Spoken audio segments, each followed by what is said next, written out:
In 1974, I was preparing to leave for America. A young man came to me and said God also had given him visa to go to America, but that he had no good suit to wear. And God said to me, give him one of your suits. Give him the best you have. I had just picked an expensive white suit. And God said, give him that suit.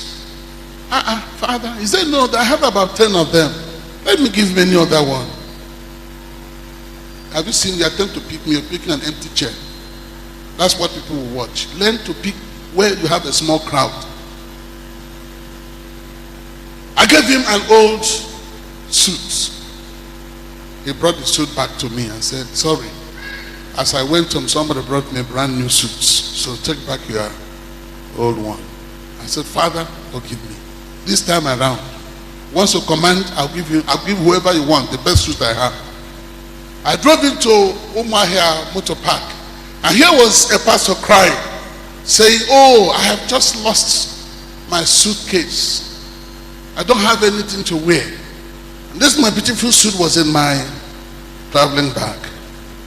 And God asked me, what will you do? I looked at the suit, looked at the man, looked at the suit. To me, this suit was too beautiful for this class of preacher. I said to God, I failed the first exam. This time around I will not. Okay, come, take this suit. He said to me, please, this is too expensive for. I am just a young preacher. Hey, don't help. Don't add to my problem. Just carry this thing and run. Don't let me see you again. If you want promotion, God must test you. Sometimes He'll ask you to give up a relationship that means so much to you. Sometimes He'll ask you to give Him your time. It could be your last money. In 1990, Assemblies of God Church had a fundraising program. I was this preacher. And I said to the crowd, everybody double whatever you have planned to give. Our gave me a note and said, and asked me, shall we double our own? Hey, madam, I am the preacher. Just leave me alone. She said, as a preacher, you should lead the way. Other, hey, leave me. If I double what we had agreed to give, it would mean closing my account. She said, come on, let's close that to account. Well, we closed the account and gave twice what we had agreed to give. The day after, I left for Greater Onitsha for Christ Crusade. Do you know that the anointing upon me during that crusade, I don't know whether God had repeated it. A boy who was born blind, a DMGS Braille student, God planted eyeballs into his socket. He shook the whole of Onitsha. His last mate refused to go to school the next day. They took to the streets of Onitsha. And they were singing and they were shouting, Onyebweze, Jesus Ubweze. He rocked the whole town. Remember, I gave, let me tell you how much I gave. 10,000. In 1990, 10,000 was a lot of money. But the anointing it brought was amazing. When Anglican Girls Grammar School students who used to go to school with crutches, 4 of them were healed. They went to school without crutches the next day. The students took to the street also. They took after DMGS students. You know, after the crusade, the bishop of the Anglican Church insisted that I be given a brand new Mercedes-Benz and 75,000 naira to save the car with. Come on, give God a clap off from somebody. You know, some of you are looking, but they are sleeping.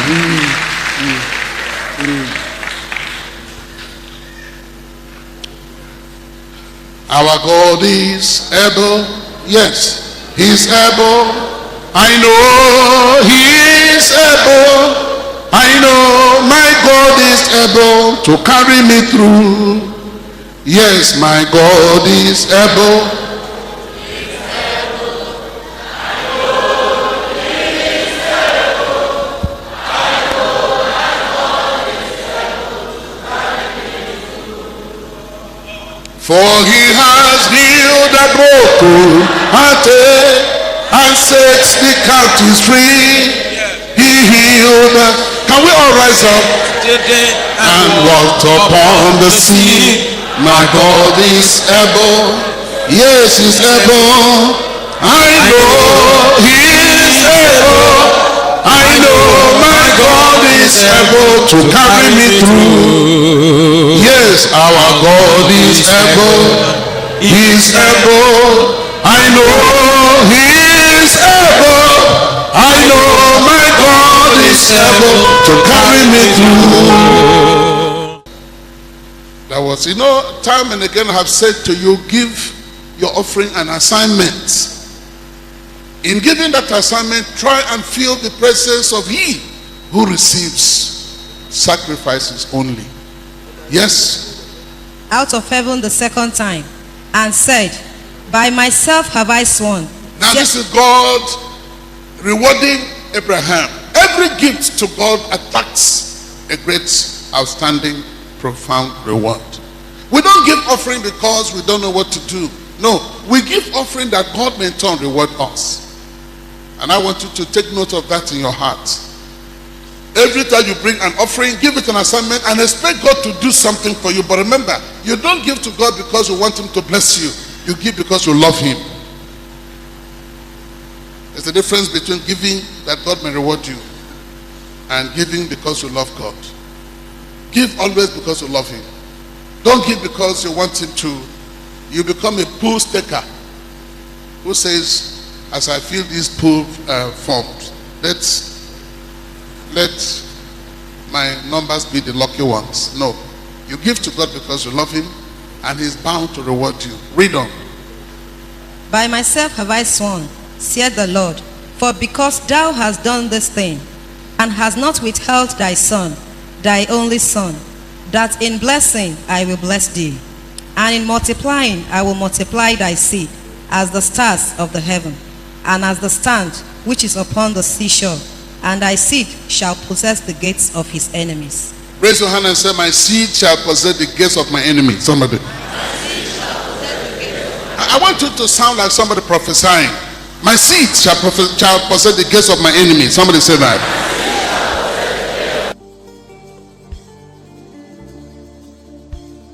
Obedience is not always convenient. That's why it's called a sacrifice. Many times, God will test your heart not with what you don't have, but with the very thing you hold dearly. Some people can sing, but they hide that gift because no one is clapping for them yet. Some can give, but they calculate too much before they release it. Some can serve, but they wait until conditions are perfect. Yet, true obedience is not about comfort, it's about trust.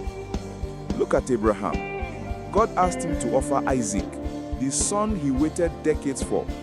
That was not a comfortable instruction, yet obedience brought a generational blessing. Many believers today want Abraham's blessing, but not Abraham's sacrifice. They want open heavens without open hands. But the truth is, kingdom growth and personal growth both require giving. Your time, your talent, your treasure. Think about it. You can't say you love God and still hold back what he gave you in the first place. Every time you give, you are saying, Lord, I trust you more than my resources. When you serve with your gifts, even when it feels unnoticed, heaven notices. When you give your time to pray, volunteer, or evangelize, you are partnering with God's agenda on earth. Many of the breakthroughs people pray for are actually waiting on obedience. That instruction to help someone to sow a seed, to dedicate your skill to his house, those are divine opportunities to shift your season. Sometimes, God won't send the miracle until he sees movement.